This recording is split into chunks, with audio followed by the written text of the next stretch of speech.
Hey guys, today we're going to go urban sketching and I'm going to show you how I painted this house in my sketchbook.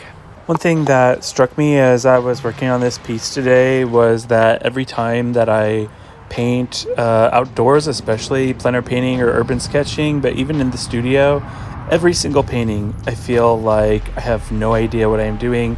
I have no idea if the painting's going to come together or not. And I guess that makes it kind of exciting because every time it does come together, it feels like this exhilarating moment of accidental victory.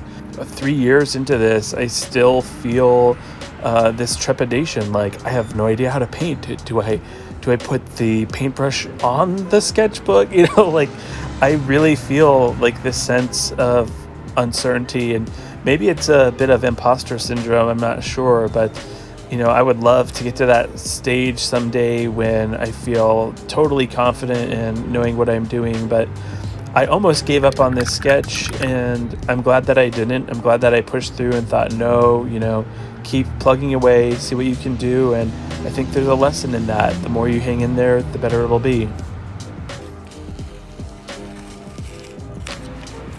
I just started another YouTube channel for music. Check out the cover I did of this Beatles song here. And remember, you have a voice that matters. Go be creative. I'll see you guys next time.